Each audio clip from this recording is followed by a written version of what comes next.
moments ago. Here it is. It's unlike any other in sport as both teams made their way out of the tunnel. These folks are fired up as their guys are ready to do battle between the Cleveland Browns and the Green Bay Packers. The first quarter of the season already in the rearview mirror, and off we go in Week 5 on EA Sports. This will be taken short, and he'll take it past the 25 and up to the 28-yard line.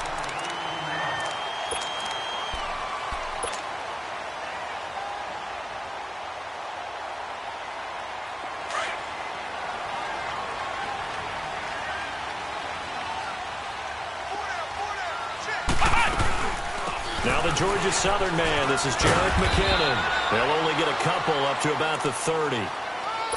Well, we saw him there trying to get it to the outside, trying to get to the perimeter, but not a whole lot of room there. But there's got to be one positive to that. If you keep moving laterally, creases tend to develop as the game moves on, and they can run it back inside later. Flex round! Ohio! To throw on second down, Johnson. Going to throw right side here, complete. And he's brought down after a very nice gain. A good pickup there of 20 yards. And, boy, they had high praise for this rookie receiver when we asked the coaches about him, didn't they? They certainly did, and obviously they liked his measurables, otherwise they wouldn't have brought him onto the team. Height, weight, speed, all of that. But how about what they really said? Competitiveness. That's what they really liked about him. The way he goes after the football, competes for it, and decides when it's in the air, it's his and only his. Looking to throw. Johnson toward the sideline, and look at that catch. Dragging the toes, and that's going to be a first down. Well done. Another nice gain, 13 yards that time, and another first down.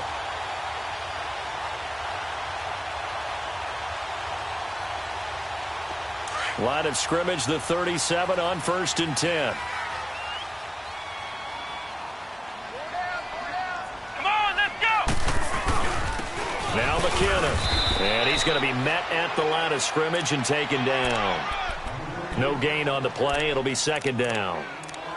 All right, quick observation, Brandon, because early on in this game, I'm seeing linebackers playing with their noses close to the line of scrimmage. And my guess is the wheels are turning on that other sideline. As a play caller, you're filing that away right now, aren't you? Yeah, you're trying to find that opportunity later on when you can play action them or stick something to them between the second and the third level.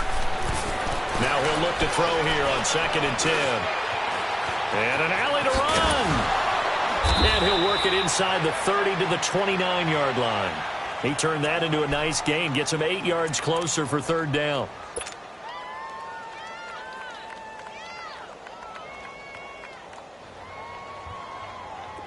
It looks like a nickel set now for the Browns on third down. Let's go! They'll run it now out of the gun. And he will lose yardage here to the 31-yard line.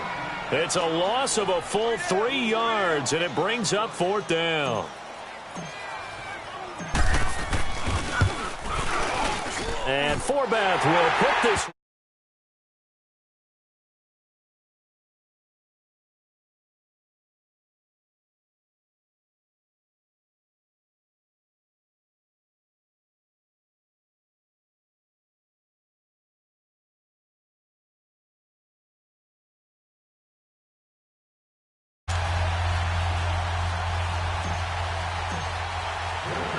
The kickoff unit is out on the field, and they will send this one away.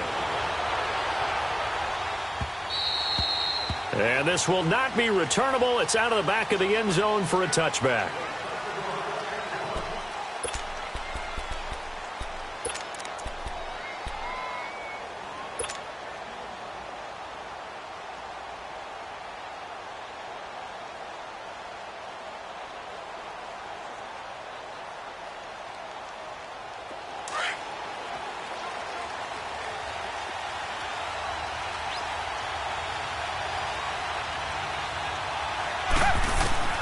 Watson on first down. Drops it to Jones in the flat. And he's able to take this one up to the 35-yard line. Now after the completion, we're going to get a timeout, an injured player. While the trainers take a look, we'll step aside. So 2nd and inches after that first down completion went just shy of the marker.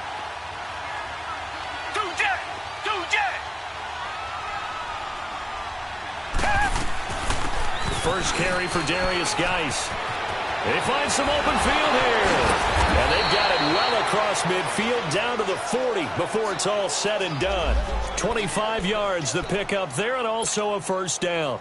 Well, no slow start here. A couple nice chunk plays back-to-back. I love the momentum that they're showing here early because they did it both ways, right? Threw the ball on first down for a nice chunk of yardage. Came right back and ran the ball. Looks like they've got the defense set back on their heels. Let's see if they can keep this moving.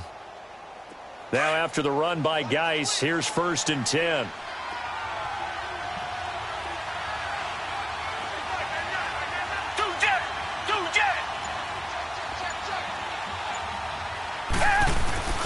Back to the ground on first. It's Geis. And brought down, but not before they're inside the 25. Another nice gain, 16 yards there, and a first down again. So back-to-back big runs, picking apart this defense on the opening drive. I thought this was a passing league. I thought this was the era we were in where the ball was always in the air, right? They didn't get the memo. They didn't get the memo, and I know this to be true. Offensive linemen still, to this day, they want to run the football. They want to fire out and hit people across the line of scrimmage, and they're clearing space. On 1st and 10, Watson. Over the middle, that's complete to Clark. And he'll get it down this time to the 17. A good pickup there. 8 yards on the first down completion. I always laugh when people say, what's the toughest route to defend? And I'm like, any of them, especially if it's a good receiver. That makes things very difficult. But when you're running a drag route, something short, shallow, going through defenders, using guys almost as screens in order to get open, that makes things tough for guys trying to get to the football.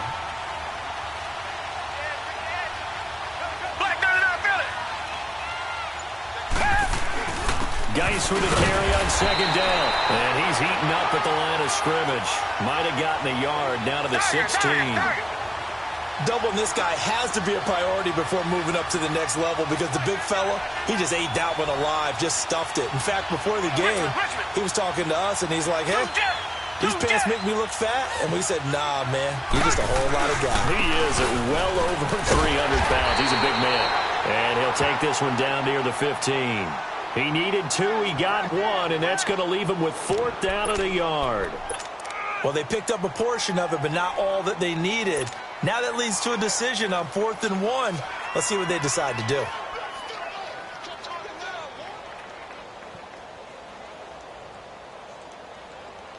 And no signs of the field goal unit. They're going for it on 4th down.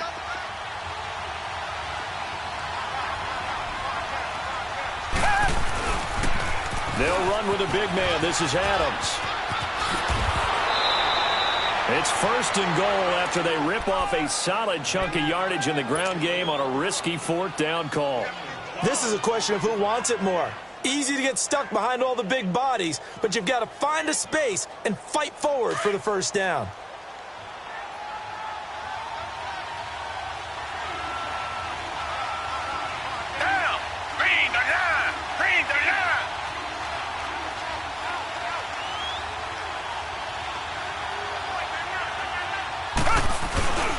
Geis, they'll try to run it. And the D not yielding much there. He's only going to get a yard to about the 2. Good first step there defensively, but they're still knocking on the doorstep, so maybe another run here? I think so. And one of my favorite coaches used to say, son, if you can darn near lay down near the end zone and get in, give me my best power running play with my best back right now.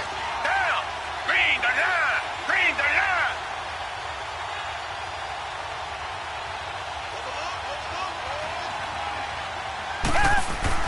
On the ground, Geis, and he is met quickly in the backfield.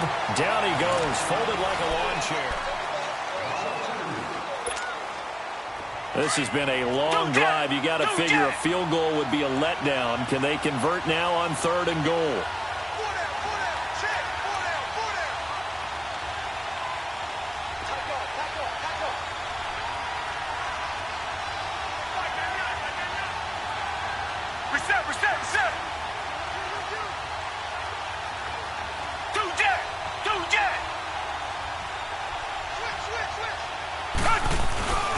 They run with Geis, and he'll be brought down right on the edge of the goal line at about the 1-yard line.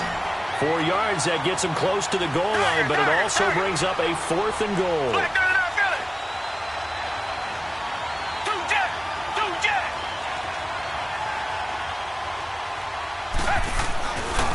They'll run for it. Geis. And he's not going to get in. They stop him at the 1. They stop him up short on 4th and goal from the 1. And the Packer defense stands tall down by the goal line. The 4th down run successful. Now they look to pay it off on 1st down. Here we go. Drive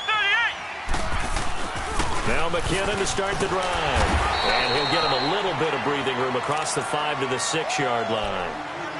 5 yards on the carry. Good pickup on 1st down.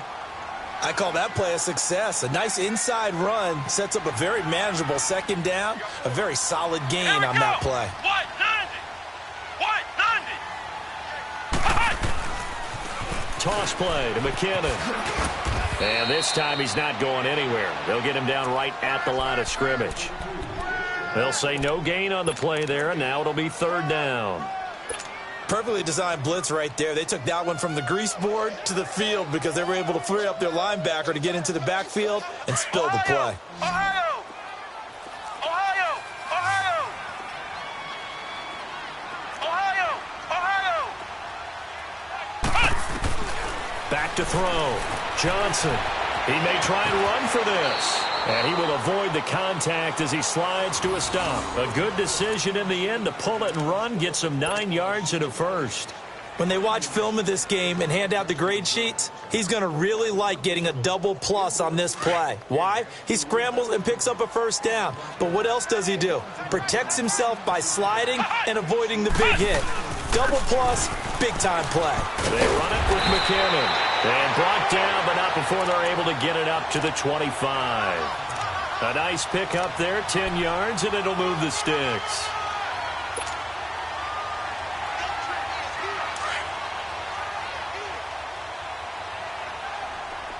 Ohio! Ohio! Johnson on 1st down.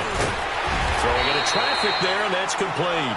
And he'll get it up near the 35, right at the 34 here. Give him 9 there on the 1st down completion.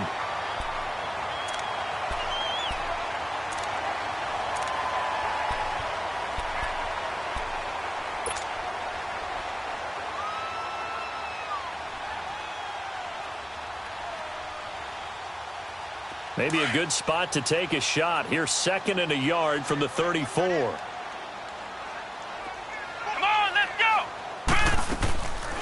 They'll run it now out of the gun. And he'll get it out near the 40 to the 39. Just 4 yards on the pickup, but that's good enough to extend the drive. 2nd and 1 is often an invitation to take the big shot downfield. I bet the offensive lineman said, are you kidding? We just get on our backs and let's go get the 1st down. They love being physical. Come on, let's go! Johnson now. Throwing on 1st down. And the tip there altered the ball flight, and it falls incomplete. It'll be 2nd down. Anytime a ball's thrown in the middle of the field and it's popped up in the air, I expect someone to catch. It doesn't matter whether it's offense or defense because there's usually a great amount of bodies in that part of the field. In this case, no one came up with it. So line of scrimmage still the 39 on 2nd and 10. Let's go! Grand 38! Grand 38! Ohio! Ohio! Here's Johnson to throw again. He's going to fire one deep, and that's caught inside the 30. Touchdown, Packers. A big play there. His 4th touchdown on the year. And the Packers add 6 to their lead. And when a Hail Mary is completed for a touchdown pass like that, I think any defensive coordinator just puts their face right into their hands. I don't think there's any doubt about it, and I don't have stats in front of me. I don't have the empirical numbers that say that in recent years the Hail Mary pass has been completed more than it has been, but it feels that way, doesn't it? And I know the defenses are spending more time on it. I think the biggest mistake they make is that they play everything from behind the receiver. I think they've got to start getting people in front as well to try and knock the ball away. And now Cleveland geared up to take the field. And last time, they had it 4th and goal, rolled the dice, didn't get it. Now they've got to put that behind them, try to put together another drive. A simple tip of the cap, a nod of the head to the defense. Congratulations, you got us last time. But you didn't hold us the whole time. We got down to position where we were able to be in position to score. Let's go ahead and attack again. Continue to have that kind of confidence. They've got his man complete. And out across midfield down to the 45. That goes for a gain of 31. We just saw him hit a big play there on a deep post. And most of the time, the post isn't available because usually you have defenders in the middle of the field. But if you throw enough curls and crossing routes and underneath routes, I know from experience, they get tired of watching those balls get caught. They start to creep up a little bit, and that's when you can hit them big over the top. Here's Watson. Dumps it off for Geis. Flashed the stick skills, but didn't get a ton from it. Stopped short of the 35. It's an 8-yard pickup, and it'll be a 2nd down. And we see another pitch and catch there to the running back. This position just continues to evolve. They become just as critical to the passing attack as a lot of receivers, tight ends, because their ability to make people miss in the open field can really generate big plays for an offense. So on the big tight end, holding. Each and every year, we talk about very few tight ends coming into the league that are polished blockers or asked to do it a lot in college. So it's a constant struggle and a constant fight to learn how to do it without holding.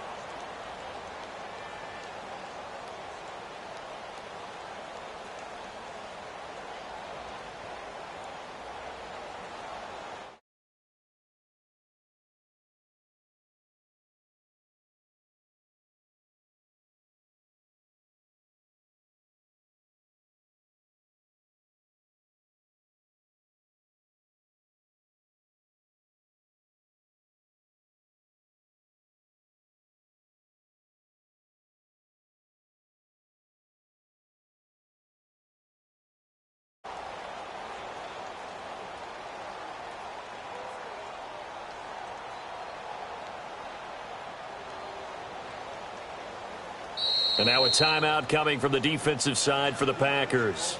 They'll have 2 remaining as we step aside here in this 2nd quarter.